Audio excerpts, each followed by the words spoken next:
Righto, stage 4, Tour de France, and we thought we'd introduce you to a few of the American lads from Ballet News. How are you finding it so far, Neil? Yeah, so far so good. I mean, usually the first few stages of the tour is somewhat uneventful and kind of ease in, but this year it's just been like crashes and late nights in the press room every day. So what, is it all about Lance when you come over here, or are people back home interested in other riders? You know, I think last year it was a little more all about Lance. I think this year it was such a wide open race. You know, Armstrong got beaten last year by two guys and a few others close, and I think I don't think it's quite as much. People are obviously mostly interested in Lance, but they like the rivalry with Contador. They got the Schlecks. Fabian's a big star in the U.S. People really like him. They like to follow the story of the race as it unfolds, no matter who it is. It could be French riders, and they're excited about that to learn who they are. Even. I mean, I think if Lance crashed out of the race, the interest would drop off. Definitely. It's like with the Belgians when Tom Boonen crashed, they all just packed up and went home. But after yesterday's stage, we were having massive arguments last night among our crew. Do you think that Lance is still in with a shot and guys like Contador, or what about Cadel Evans? Who's your tip? Man, I mean, I was telling everybody I didn't want to make any predictions for the overall until after the cobbles. And I think Contador definitely had a really good ride yesterday. Cadel's sitting in really good position, very good, but I just don't know if he can climb like Contador. So I would have to go to Contador. And Armstrong, I think he knows now that he's fighting for the podium, not for the win. But you know, it's so early, right? Like anyone can have a bad day, anyone can crash. The one thing that definitely happened is Saxo Bank lost one of its cards yesterday.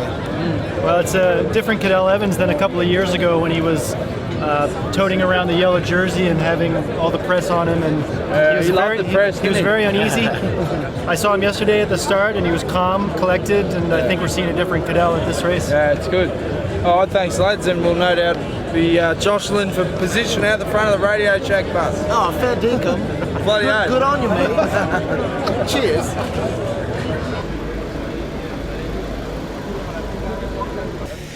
Right, the topic is rider etiquette and the unwritten rules of the sport of professional cycling. You have Charlie Wigilius here from the Amiga Pharma Lotto team. One of teammate the most polite riders in the group also. Self-proclaimed most polite rider in the group. In pro cycling. Give us a run. Want a race?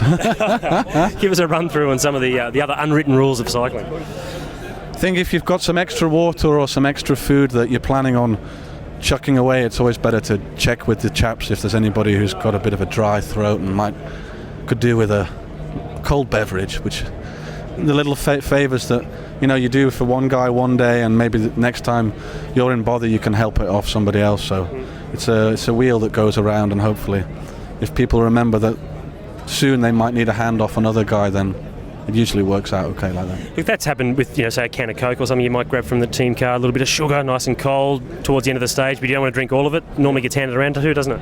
Yeah. That's it's usually the right thing to do, because there's no point wasting it, and there might be a guy next to you who's completely parched, so it's always good.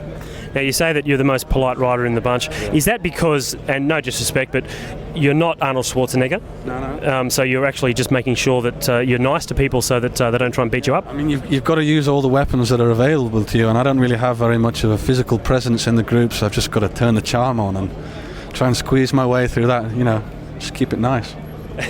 Roll, mate. Good luck out there for the rest of the Tour de France, and keep the charm on. Take it easy, Australia. Thanks.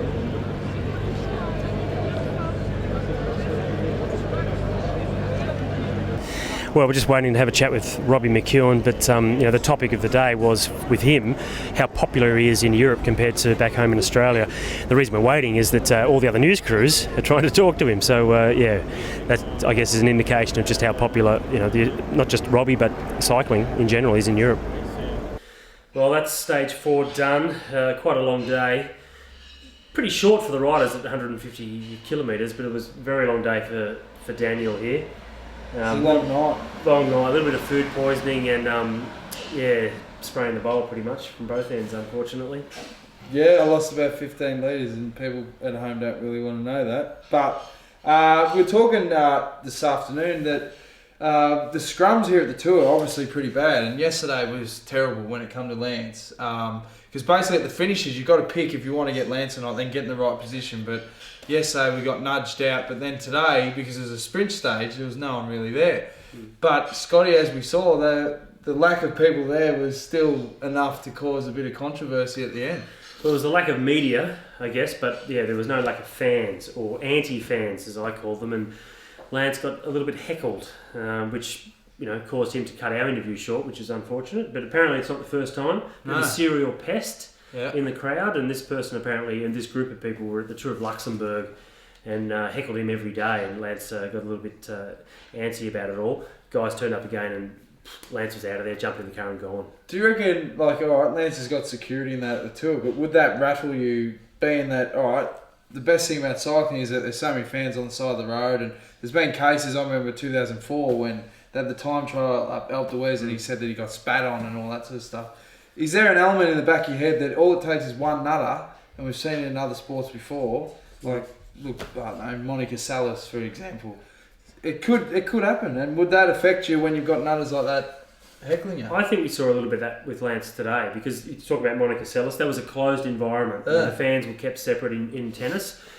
They're not in cycling, and after the finish line, we're actually, as media, we're fighting with the fans to try and get Posy to actually interview these guys. So he did look a little bit nervous after the stage, and that's something that we certainly don't want to see happen in our sport, because it's the blue collar aspect of the sport. The fans can get close to the riders. It's so good about our sport, but he certainly did look a little bit nervous today.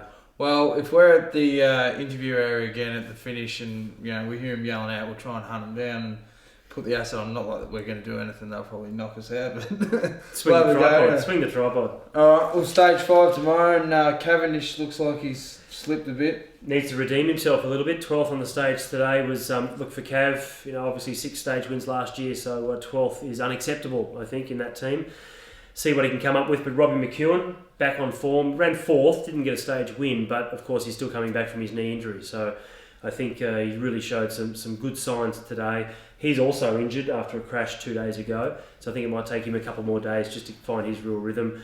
But no one could beat the Aljet, the big Alessandro Pataki. Too strong in the end, and clearly the fastest sprinter in the stage today.